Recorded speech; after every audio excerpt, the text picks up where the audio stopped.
ഇത് മണിപ്പുട്ട്. പുട്ടിൻ്റെ വളരെ വ്യത്യസ്തമായ മറ്റൊരു രുചി. മണിപ്പുട്ട് പല ആൾക്കാരും പലതരത്തിലാണ് ഉണ്ടാക്കുന്നത്. 2 വ്യത്യസ്തമായ രീതികളാണ് ഇന്നത്തെ വീഡിയോയിൽ നമ്മൾ ഉൾപ്പെടുത്തിയിരിക്കുന്നത്. കൂടാതെ ഇതിൻ്റെ ബെസ്റ്റ് കോമ്പിനേഷനായി നാടൻ ചിക്കൻ റോസ്റ്റും ഉണ്ട്. അപ്പോൾ ഇവയെല്ലാം ഉണ്ടാക്കുന്നത് എങ്ങനെയാണെന്ന് കണ്ടു നോക്കാം. പുട്ടുണ്ടാക്കാനായി നമ്മൾ എടുത്തിരിക്കുന്നത് 2 കപ്പ് അരിപ്പൊടി, ആവശ്യത്തിന് ഉപ്പ്.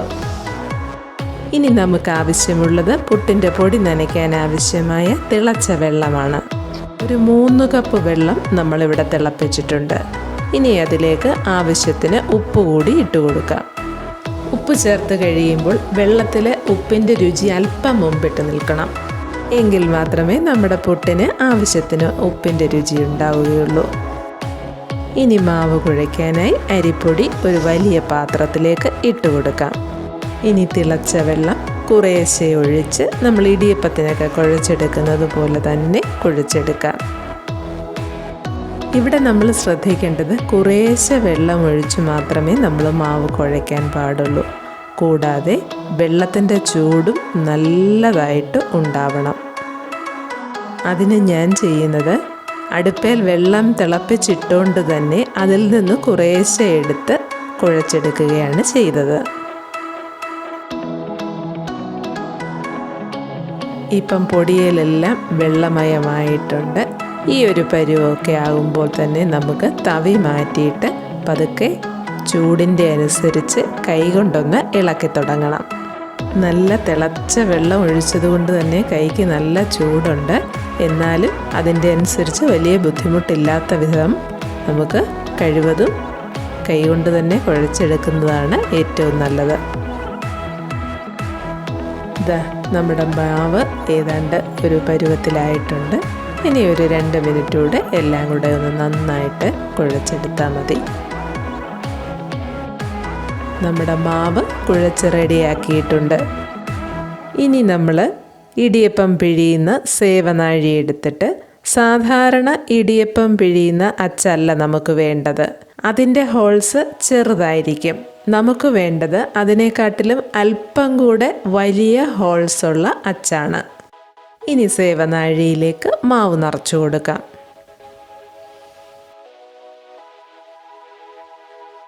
മാവ് പിഴിയുന്നതിന് മുൻപായി ഇതുപോലെ 1 കപ്പ് അരിപ്പൊടി ഒരു പാത്രത്തിൽ എടുത്തു വയ്ക്കണം.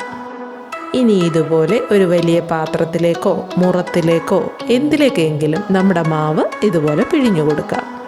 മാവ് പിഴിഞ്ഞെടുക്കുമ്പം മുകളിലേക്ക് പിഴിഞ്ഞിടാതെ ഇതുപോലൊന്ന് വിടർത്തി പിഴിഞ്ഞിടണം.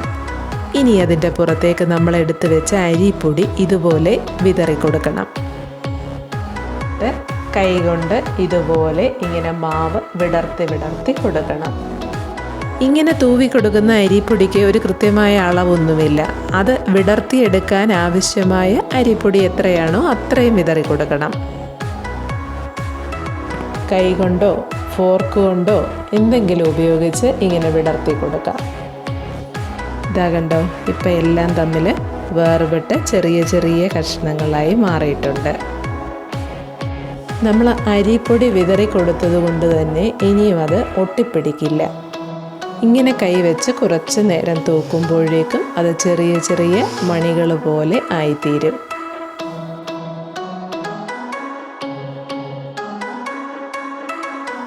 ഇനി ഇതുപോലൊരു വലിയ പാത്രവും ഇതുപോലൊരു അരിപ്പയും എടുത്തിട്ട് നമ്മൾ ഇപ്പം വിടർത്തിയെടുത്ത മാവ് കുറേശ്ശെ അതിലേക്കിട്ട് ഇടഞ്ഞെടുക്കാം.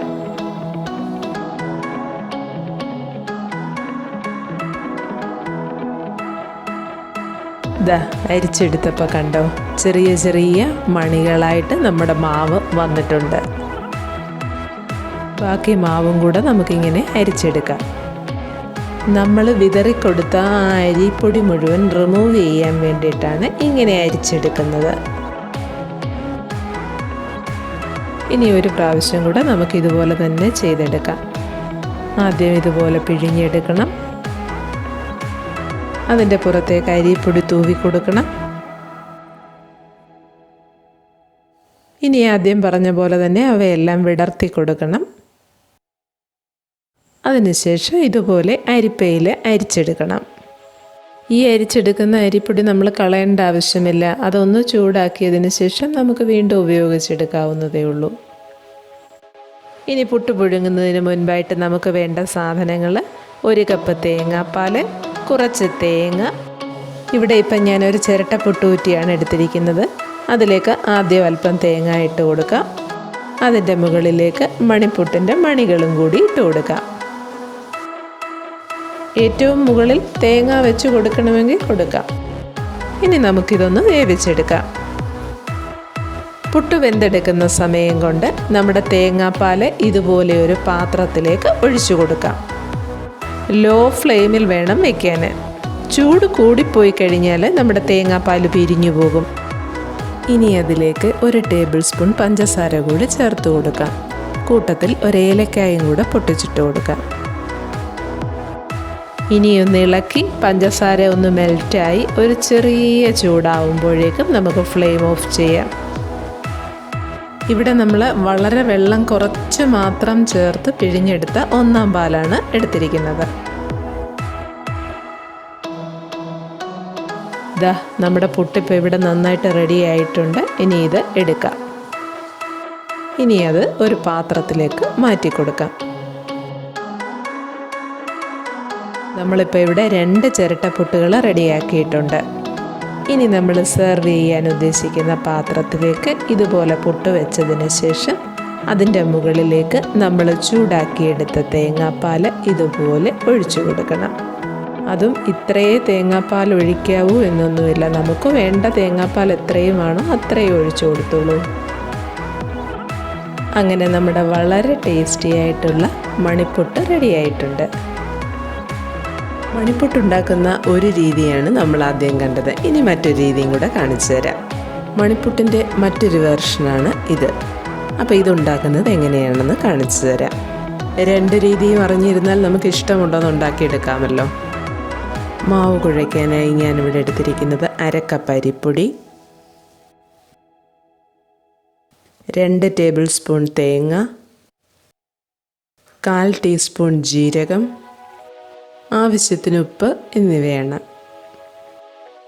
നമ്മൾ ആദ്യത്തെ റെസിപ്പി പറഞ്ഞ പോലെ തന്നെ നല്ല ചൂടുവെള്ളം കൊണ്ട് ഈ മാവ് കുഴച്ചെടുക്കാം.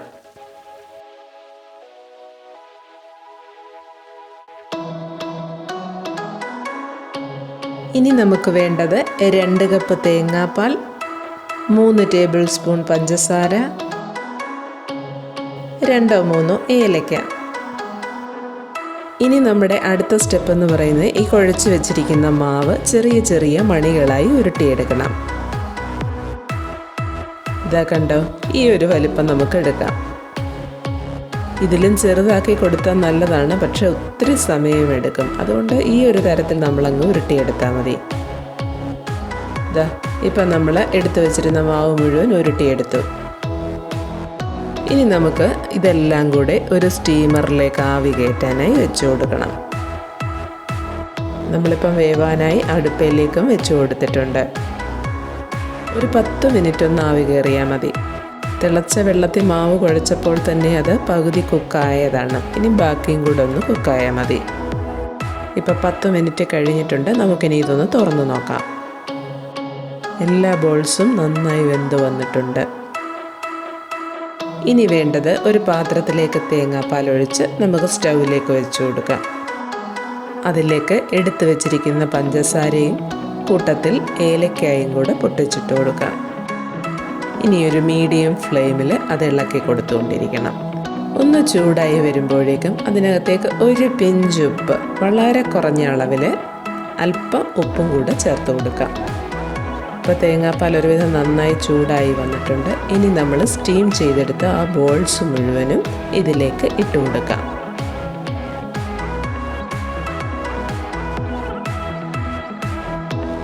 ഇനി എല്ലാം കൂടി നന്നായി ഒന്ന് ഇളക്കി കൊടുക്കാം. ഇങ്ങനെ മണിപ്പുട്ടുണ്ടാക്കുമ്പം തേങ്ങയുടെ 1-ാം പാല് 2-ാം പാല് എന്നുള്ള തരത്തിലേക്ക് എടുക്കണ്ട. കുറച്ച് വെള്ളം ഒഴിച്ച് നമുക്കെല്ലാം കൂടെ ഒന്നിച്ച് ഒറ്റപ്പാലായിട്ട് അങ്ങ് എടുത്താൽ മതി. അല്പം വറ്റിച്ചെടുക്കുന്ന രീതി ആയതുകൊണ്ട് കുറച്ച് വെള്ളം കൂട്ടി പാലങ്ങ് പിഴിഞ്ഞെടുത്താൽ മതി. ഇനി ഒരു മീഡിയം ഫ്ലെയിമിൽ കിടന്ന് തിളച്ച് ഈ പാലൊന്ന് കുറുകി വരണം. ഒരു മീഡിയം ഫ്ലെയിമിനും താഴെ നിർത്തി കൊടുത്താൽ മതി. കാരണം തിളച്ച് ഈ ബോൾസിലേക്ക് ഈ മധുരമൊക്കെ ഇറങ്ങി നല്ലൊരു ടേസ്റ്റ് ആയിരിക്കും. മീഡിയം ഫ്ലെയിമിലും കുറച്ചൊന്ന് താഴ്ത്തി കൊടുത്താൽ മതി. തിളച്ചുകൊണ്ട് കിടന്നാൽ മതി. ഇപ്പം എന്താ തേങ്ങാപ്പാലൊക്കെ കുറച്ചൊന്ന് കുറുകി വന്നിട്ടുണ്ട്. ഇനി ഒരല്പം കൂടെ ഒന്ന് കുറുകി കഴിയുമ്പോഴത്തേക്ക് നമുക്ക് ഫ്ലെയിം ഓഫ് ചെയ്യാം. മധുരം ഇഷ്ടമില്ലാത്തവർക്കും അല്ലെങ്കിൽ മധുരം കഴിക്കാൻ പറ്റാത്തവർക്കും ഒക്കെ പഞ്ചസാര ഇടാതെ തേങ്ങാപ്പാലിനകത്ത് എടുത്താൽ മതി. അതുപോലെ തന്നെ ഏലക്കായും വേണ്ടാത്തവർക്ക് ആ ഒരു സ്റ്റെപ്പ് അവോയ്ഡ് ചെയ്യാം. ആവശ്യമുള്ളതിലും കൂടുതലായിട്ട് തേങ്ങാപ്പാൽ ഉള്ളപ്പോൾ തന്നെ ഫ്ലെയിം ഓഫ് ചെയ്യണം. എങ്കിലേ തണുക്കുമ്പം കറി കറക്റ്റ് ടെക്സ്ചറിലേക്ക് എത്തുകയുള്ളൂ. ഇപ്പം നമ്മുടെ തേങ്ങാപ്പാൽ ആവശ്യത്തിന് കുറുകി വന്നിട്ടുണ്ട്. ഇനി ഫ്ലെയിം ഓഫ് ചെയ്ത് കൊടുക്കാം. ഇതാ കണ്ടോ, ഈ ഒരു പരുവം മതി നമുക്ക്. അപ്പോൾ ഈ മണിപ്പുട്ട് എല്ലാവരും ഒന്ന് ഉണ്ടാക്കി നോക്കുക. നല്ല ടേസ്റ്റുള്ള ഒരു ഡിഷാണിത്.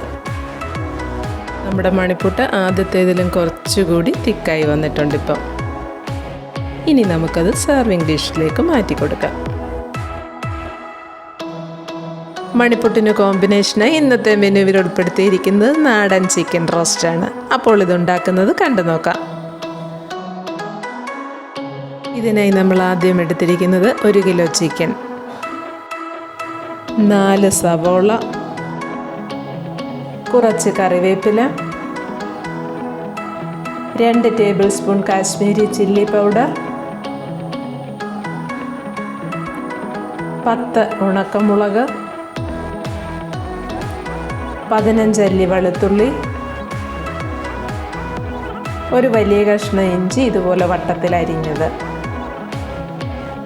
മസാലക്കൂട്ടുകളായി വേണ്ടത് 2 ടേബിൾ സ്പൂൺ പെരുംജീരകം, ഒരു 3-4 ഗ്രാമ്പു, 2 കഷ്ണം കറുവാപ്പട്ട, ഒരു 7 ഏലക്ക, 2 ടേബിൾ സ്പൂൺ മല്ലിപ്പൊടി, 1 ടീസ്പൂൺ മഞ്ഞൾപ്പൊടി, ആവശ്യത്തിന് ഉപ്പ്, 1 ടീസ്പൂൺ ഗരം മസാല. ഇനി ഒരു പാൻ അടുപ്പിൽ വെച്ച് ചൂടാക്കി അതിലേക്ക് ഒരു 1/4 കപ്പ് വെളിച്ചെണ്ണ ഒഴിച്ചു കൊടുക്കാം. ഇനി അതിലേക്ക് സവാള, ഉണക്കമുളക്, ഇഞ്ചി, വെളുത്തുള്ളി ഇവ കൂടി ഇട്ട് കൊടുക്കാം. ഇനി ഇവയെല്ലാം കൂടി നന്നായി ഒന്ന് ഇളക്കി ഒന്ന് വഴന്നു വരട്ടെ.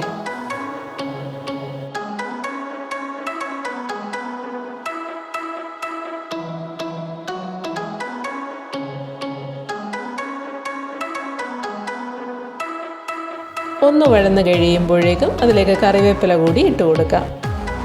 ഇനി വീണ്ടും ഇളക്കി ഒരു 2-3 മിനിറ്റ് കൂടി ഒന്ന് ഇളക്കി കൊടുക്കണം.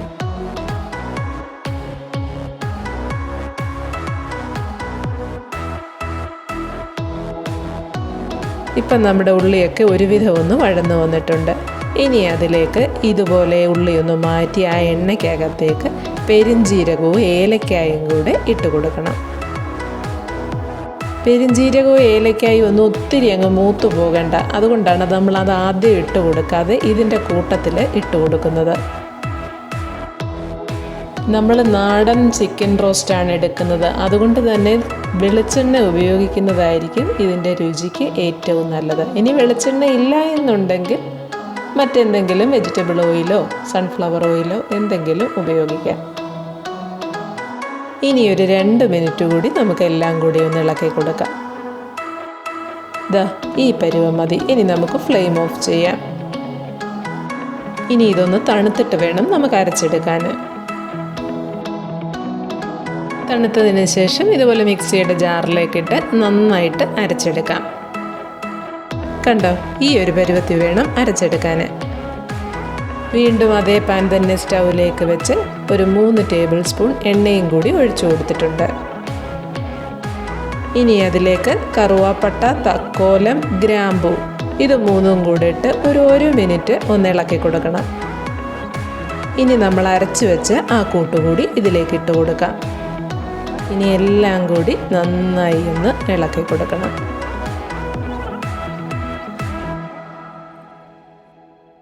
ഇനി നമുക്ക് ഇതിലേക്ക് ആവശ്യമായ ഉപ്പ് കൂടി ചേർത്ത് കൊടുക്കാം.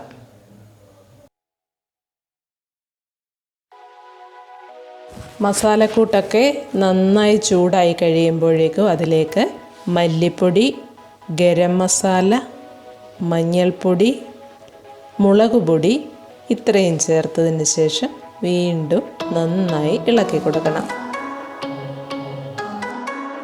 ഇപ്പം നമ്മുടെ നാടൻ ചിക്കൻ റോസ്റ്റിനുള്ള മസാല റെഡി ആയിട്ടുണ്ട്. ഇനി ഇത് ഒരു 2 മിനിറ്റും കൂടി നമുക്ക് ഇളക്കി കൊടുക്കണം.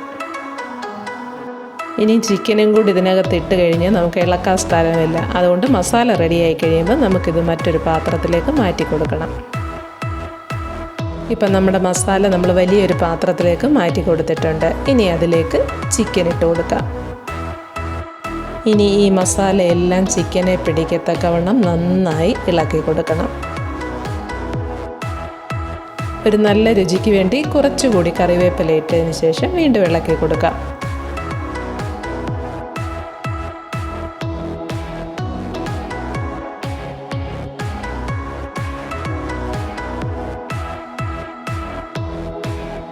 ഇനി നമ്മുടെ ഫൈനൽ ഇൻഗ്രീഡിയൻ്റ് ആയിട്ടുള്ള 1 ടേബിൾ സ്പൂൺ നാരങ്ങാ നീര് കൂടി ചേർക്കാം. നാരങ്ങാ നീരിന് പകരം വിനാഗിരി വേണമെങ്കിലും ചേർക്കാം. ആ സമയത്ത് 1 ടേബിൾ സ്പൂൺ വിനാഗിരി കൂടി ചേർത്ത് കൊടുത്താൽ മതി. ഇനി നാരങ്ങാ നീരിൻ്റെ വിനാഗിരിയുടെ ഒന്നും രുചി ഇഷ്ടമില്ലാത്തവർക്ക് ആ സ്റ്റെപ്പ് അവോയ്ഡ് ചെയ്തോളുക. ഇനി എല്ലാം നന്നായിട്ട് ഇളക്കി ഒതുക്കിയ ശേഷം അടച്ചു വയ്ക്കാം.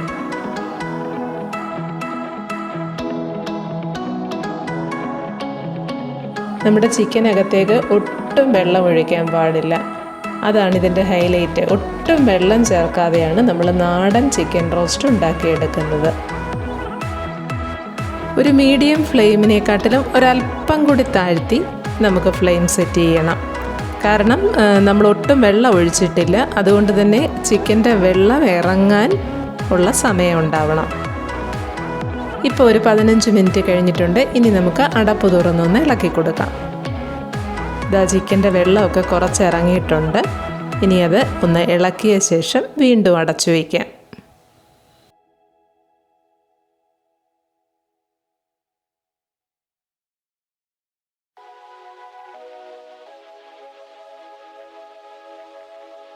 ഇപ്പോൾ ഒരു 25 മിനിറ്റോളം കഴിഞ്ഞിട്ടുണ്ട്. നമ്മുടെ ചിക്കനിലേക്ക് ഇതാ ഇത്രയും വെള്ളം ഇറങ്ങി വന്നിട്ടുണ്ട്. വീണ്ടും ഒന്ന് ഇളക്കിയതിന് ശേഷം ഒരല്പം കൂടെ വേവുള്ളത് കൊണ്ട് ഇനി ഒന്നുകൂടെ ഒന്ന് അടച്ചു വയ്ക്കാം.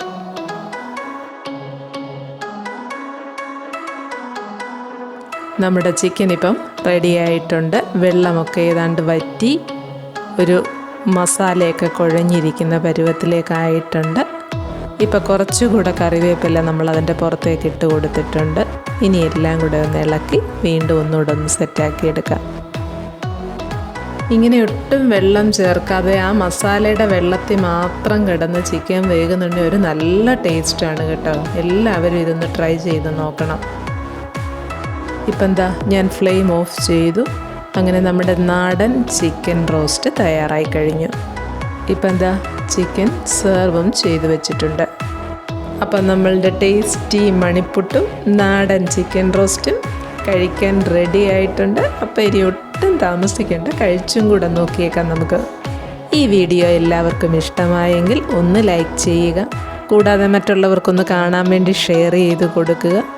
അതും കൂടാതെ ഞങ്ങളുടെ ചാനലൊന്ന് സബ്സ്ക്രൈബ് ചെയ്യുക. സബ്സ്ക്രൈബ് ചെയ്യുമ്പോൾ അതിൻ്റെ തൊട്ടടുത്തൊരു കുഞ്ഞു ബെല്ലുണ്ട്. അതും കൂടെ ഒന്ന് അമർത്തി കൊടുക്കണം. അപ്പോൾ ഓൾ എന്ന ഓപ്ഷൻ വരും. അതും കൂടെ ഒന്ന് അമർത്തിയാൽ ഞങ്ങളിടുന്ന എല്ലാ വീഡിയോസിൻ്റെ നോട്ടിഫിക്കേഷൻ അപ്പോൾ തന്നെ എല്ലാവർക്കും കിട്ടും. അടുത്തൊരു പുതിയ റെസിപ്പിയുമായി അടുത്ത ദിവസം കാണാം.